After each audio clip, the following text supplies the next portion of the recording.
नमस्कार, मेरा नाम ज्ञानेश्वर है और आप देख रहे हैं लाइफ सिटी से। देखिए दोस्तों, समय तो विपदा का है, भारी विपदा का है। डरने की आवश्यकता है, संभलने की आवश्यकता है। अभी जो बातें आपके साथ हम साझा करने जा रहे हैं, मुझे पता है कि आप में से कई लोग कहेंगे कि मैं बटर लगा रहा हूं। आप यह भी कह सकते हैं, कुछ लोग यह भी कह सकते हैं कि मैं टीटीएम कर रहा हूं, जिसे बिहारी जुबान में कहते हैं ताबड़तोड़ मालिश। लेकिन मुझे इन बातों की फिक्र नहीं है, क्योंकि मुझे लगता है कि बिहार को अभी फरिश्ते की जरूरत है, एक नहीं सैकड़ों। और जो एक फरिश्ता सामने दिखाई पड़ रहा है, नाम है पप्पू यादव। पता नहीं नाम सुनते ही आप बिदके या आपके दिल में प्यार उमड़ा। लेकिन इस विपदा की घड़ी में क्या आपको पप्पू यादव जैसा कोई दूसरा दिखाई पड़ रहा है? मैंने शुरू में ही कहा, भयावह माहौल है, विपदा की घड़ी है। आज मैंने ये वीडियो बनाने का फैसला क्यों किया? पिछले कई दिनों से देख रहा हूं कि दिन भर में ऐसे कई कॉल्स आते हैं जो अननोन कॉल्स होते हैं। मैं रिसीव करता हूं तो परेशान व्यक्ति सिर्फ इतना कहता है, पप्पू यादव का नंबर देंगे क्या? और मैं नंबर दे देता हूं। पलटकर किसी व्यक्ति ने फोन नहीं किया कि पप्पू यादव की ओर से कॉल रिसीव किया गया कि नहीं किया गया। मदद कितनी पहुंची मुझे नहीं पता, लेकिन बातें हुई यह तो लगता है। तो देखिए, पप्पू यादव फरिश्ता क्यों लग रहे हैं? पप्पू यादव जीते हुए विधायक नहीं है, जीते हुए सांसद नहीं है, हारे हुए हैं। पप्पू यादव का स्वयं का एक बड़ा ऑपरेशन हुआ पिछले ही महीने, और यह ऑपरेशन कई महीनों से पेंडिंग था। जब 2019 में पटना में बाढ़ की स्थिति हो गई थी और पप्पू यादव बाढ़ वाले इलाके में घर घर दूध पानी पहुंचा रहे थे, तभी उन्हें संक्रमण हुआ था।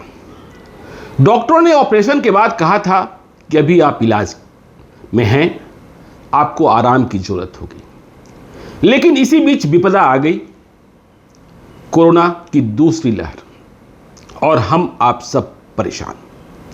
पप्पू यादव पटना आ गए थे। उन्होंने डॉक्टर की सलाह और अपने आराम को तेल पीने को भेज दिया। पप्पू को लगा कि नहीं, ऐसे तो नहीं होगा। सरकारें क्या कर रही हैं, सरकार किस स्तर पर काम कर रही है, आपको पता है। आपके चुने हुए जनप्रतिनिधि या हमारे चुने हुए जनप्रतिनिधि कहां दिख रहे हैं, यह भी आपको पता है। लेकिन पप्पू यादव बिना डरे संभले कहीं से कहीं पहुंच जा रहे हैं। नींद तो पता नहीं आती है कि नहीं आती है। हालात कैसे हैं समझने की बात यदि आप करेंगे तो फेसबुक खोलने से अब डर लगता है, क्योंकि वहां मौत का तांडव दिखता है, मौत की खबरें दिखती हैं। कल रात को मैं जब सोने जा रहा था, आज तारीख है 26 अप्रैल 2021, तो सोने के 1 घंटे पहले डॉक्टर राजीव रंजन का कॉल आया। बिहार के जाने माने फिजिशियन हैं, सीएम से लेकर डीएम तक, आम से लेकर खास तक उनके रोगी हैं। उनके बहनोई परसों रात को, मतलब 24 अप्रैल की रात को कोविड की चपेट में आ गए। कोई लक्षण नहीं था, और फिर ऑक्सीजन लेवल इतना तेजी से नीचे गिरना प्रारंभ हुआ। डॉक्टर राजीव रंजन ने तलाश शुरू की एक वेंटिलेटर की, लेकिन कहीं नहीं मिला। ध्यान रखिएगा, सीएम से लेकर डीएम तक उनके मरीज हैं। और आखिरकार 25 अप्रैल, मतलब एक ही दिन के बाद, उनके बहनोई ने रात में दम तोड़ दिया। तो सोचिए क्या स्थिति है। जब मैं रात को सोने की बिल्कुल तैयारी में था, या यूं कहें कि मोबाइल बंद करने वाला था, तभी अरबल से एक और फोन आया, पप्पू यादव का नंबर दे दीजिए प्लीज। मैंने दे दिया। मैंने पूछा क्या है, उन्होंने बताया। मैंने कहा बात कर लीजिए। आपको पता है कि जब ऑक्सीजन को लेकर हाहाकार शुरू हुआ तो पप्पू यादव ने कहा कि ऑक्सीजन हम देंगे। उन्होंने 3 नंबर जारी किए। कहाँ से लाते हैं, कैसे देते हैं, ये अलग की बात है।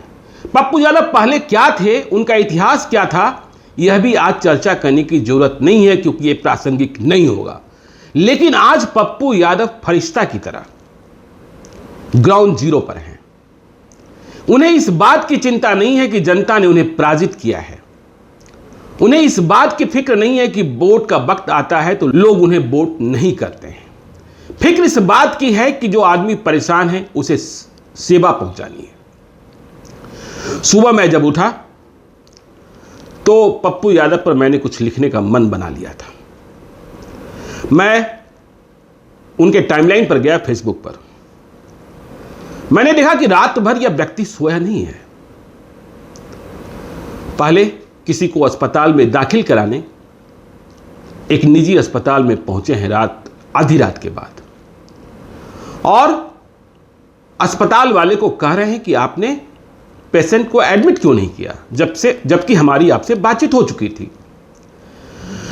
अस्पताल वाला कुछ कहता है तो पप्पू यादव अपने लय में आते हैं और फिर एडमिशन भी होता है, इलाज भी प्रारंभ होता है। इसके बाद पप्पू यादव ऑक्सीजन प्लांट देखने जाते हैं। उषा और पाटलिपुत्रा दोनों अहले सुबह वहां जाकर विनम्र निवेदन करते दिखाई पड़ते हैं कि प्लीज आप अपनी आपूर्ति बढ़ाइए, सांसें बंद हो रही हैं ऑक्सीजन के अभाव में। इसके बाद टाइमलाइन पर दिखता है कि वे एनएमसीएच पहुंचते हैं।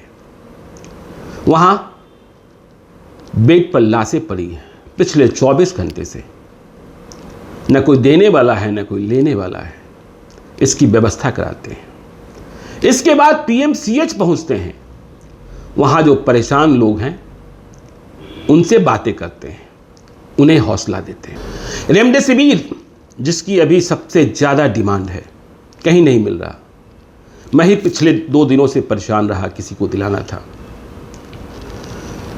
मेरी भी जान पहचान तमाम लोगों से है, लेकिन बेहद जरूरतमंद लोगों के लिए पप्पू यादव यह भी व्यवस्था कर दे रहे हैं।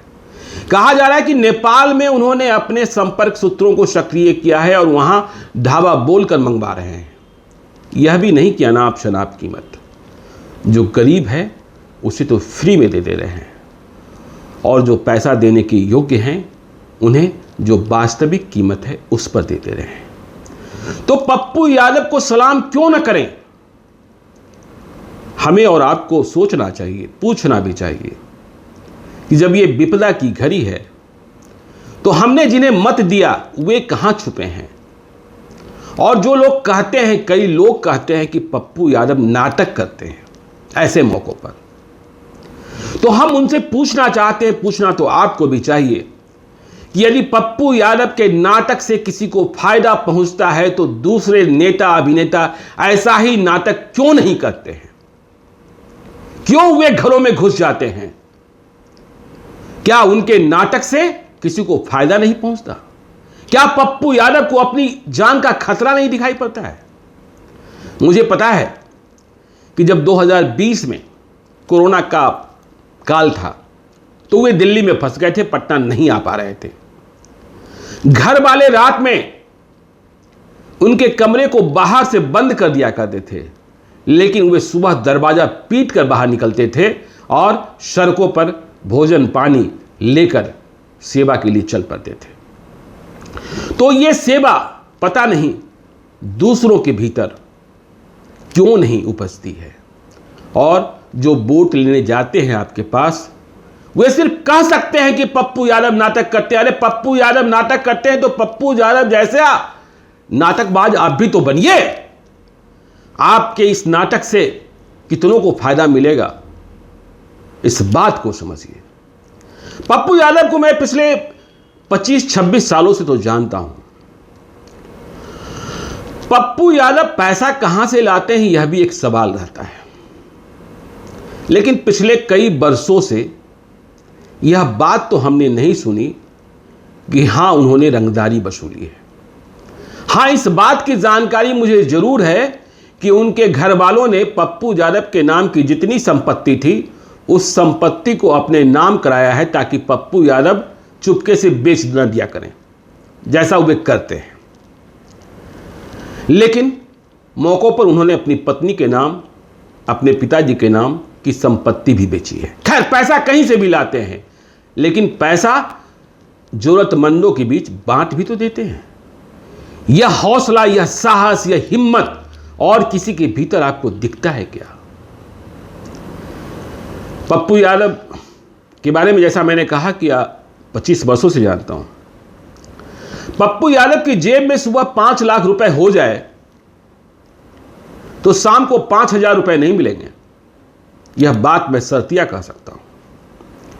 खुजली होने लगती है पप्पू यादव को जेब में पैसा होते ही। किसे देना है, कौन मांगने आया था, किसकी जरूरत थी, उसे मदद करो। आप पप्पू यादव के पास जा रहे हैं तो इस बात के लिए भी तैयार रहिए कि वो आपकी जेब से 5-10 हजार रुपए निकलवा भी लेंगे, लेकिन अपने लिए नहीं। सामने कोई बैठा होता है जिसे इलाज के लिए, इंजेक्शन के लिए पैसे की जरूरत होती है। सामने कोई बैठा होता है जिसे ट्यूशन फी भरने के लिए पैसे की जरूरत होती है। पप्पू यादव भाषण जरूर पिलाएंगे, लेकिन मदद जरूर करेंगे, यह बात तो है। तो पप्पू यादव की जरूरत, आप पटना में उनके आवास पर जाइए, मंदिरी में एक अपार्टमेंट है, उसमें 2 कमरे का फ्लैट है, वह भी शायद उनकी बहन का है। इतने दफे पप्पू यादव सांसद रहे, पटना में एक मकान नहीं है, दिल्ली में एक मकान नहीं है, बस रह लेते हैं। रफ एंड टफ जिंदगी है। मैंने कहा ना कि पैसा आ गया तो खुजली हो रही है। अब खुजली किस बात की हो रही है? जब वे विधानसभा का चुनाव हारे, जब वे लोकसभा का चुनाव हारे, तो कभी कभी वे मुझसे बात कर लिया करते हैं, संपर्क में तो रहते ही हैं। तो वे अपने चुनावी सफर की जब समीक्षा करते हैं तो मैं कहता हूं कि आप अनावश्यक बिना समय के लोगों की मदद करते हैं, परिणाम क्या मिलता है? अब जबकि 2021 है, 2024 के पहले कोई लोकसभा चुनाव नहीं है, 2025 के पहले कोई विधानसभा चुनाव नहीं है, पप्पू यादव मदद क्यों कर रहे हैं? मैंने पप्पू यादव को कहा भी कि चुनाव आएगा तो फिर वोट तो जाति और पार्टी पर ही मिलेगी। लेकिन पप्पू यादव की बेचैनी, वे अपने को विद्रोही कहते भी हैं। उन्होंने पहले क्या किया है, उनके नाम कितने केसेस हैं, इन बातों को भूल जाइए।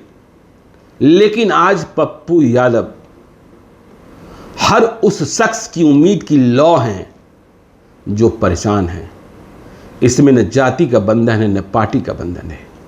आज सुबह जब हमने फेसबुक पर लिखा तो मैं देख रहा था कमेंट बॉक्स में आरजेडी वाले भी, बीजेपी वाले भी, जेडीयू वाले भी इस बात से सहमत थे कि वो फरिश्ता है। लेकिन यह फरिश्ता अकेले कितनों की मदद पहुंचा पाएगा? हमें पता है कि जिन्हें मदद नहीं मिलती होगी वे कोसते भी होंगे। लेकिन ध्यान रखिएगा, पप्पू यादव सरकार नहीं है कि सबों की मदद पहुंचा दे। सुबह जो हमने पोस्ट लिखा उसमें एक कमेंट बॉक्स में यह भी दिखा, सुनील सिन्हा हैं, दैनिक जागरण का बच्चा अखबार है आई नेक्स्ट, कभी उसके एडिटोरियल हेड थे पटना के। उनकी पत्नी बीमार पड़ गई, ऑक्सीजन लेवल नीचे गिरने लगा, छोटा सिलेंडर कहीं से मिल गया, लेकिन और अधिक ऑक्सीजन की जरूरत थी। पप्पू यादव के घर पहुंचे मंदिरी पर और तुरंत उन्हें बड़ा सिलेंडर मिला। दूसरी बात है कि वो बची नहीं। लेकिन सवाल इसका है कि पप्पू यादव ने बचाने की कोशिश तो करी। और कौन कर रहा है? क्या आपके एमएलए साहब, क्या आपके एमपी साहब अपने घरों से निकल रहे हैं? क्या पप्पू यादव को पता नहीं है कि यह महामारी जो है उनकी जिंदगी भी खत्म कर सकती है? क्या पप्पू यादव को पता नहीं है कि इसमें होने वाली मौत भी इतनी भयावह होती है कि परिजन भी अंतिम दर्शन नहीं कर पाते हैं चेहरे का? समर्थक की बात तो छोड़ दीजिए, बीमार होकर अस्पताल गए तो आपके स्वजन और परिजन भी आपसे मुलाकात नहीं कर सकते हैं। लेकिन मैंने कहा ना, वो फरिश्ता है इस वक्त का, जिसे अपनी परवाह नहीं है, आपकी परवाह है, और इस परवाह के लिए वह सब कुछ कुर्बान करने को तैयार है। नींद कब आती है पप्पू यादव को हमें नहीं पता, क्योंकि जब कभी हमने रात को 2 बजे फोन किया तो भी पप्पू यादव ने फोन उठाया है, और सुबह 5 बजे फोन किया तब भी पप्पू यादव ने फोन उठाया है। तो इसलिए सलाम सलाम सलाम पप्पू यादव को, और वक्त की मांग है कि पप्पू यादव जैसा कोई फरिश्ता जो बेहिचक बेखटक अस्पताल पहुंच जाए, श्मशान घाट पहुंच जाए और रोते हुए को सांत्वना दे, परेशान को मदद पहुंचाए। यदि ऐसे 5, 10, 100 और हो गए तो ये जो विपदा है ना, वो थोड़ा सा कम होगा, क्योंकि राहत की उम्मीद रहेगी, ऑप्शन रहेगा, यहाँ से नहीं तो वहाँ से मदद मिलेगी। अभी तो कहीं से मदद की आस ही नहीं है। तो यह बात आज हमने कही है। आपको जैसा भी लगे आप कमेंट कर सकते हैं। आप मुझे कह सकते हैं कि ये TTM है, ताबतुल मालिश है। आप ये कह सकते हैं कि मैं बटर लगा रहा हूं। आप ये भी कह सकते हैं कि ब्रांडिंग है और इसके लिए शायद मुझे कुछ दिया गया हो। मुझे आपकी किसी बात की परवाह नहीं है। मुझे परवाह सिर्फ इस बात की है कि एक फरिश्ता है जो सड़कों पर है और आम लोगों की मदद के लिए अपना कुछ भी कुर्बान करने को तैयार है। तो देखते रहिए लाइव सिटीज को। यदि अब तक आपने हमारे YouTube चैनल को सब्सक्राइब नहीं किया है तो जरूर कर लीजिएगा, और यदि इस वीडियो को आप Facebook के माध्यम से देख रहे हैं तो पेज को लाइक कीजिएगा, ट्विटर पर भी हमें फॉलो कीजिए। धन्यवाद।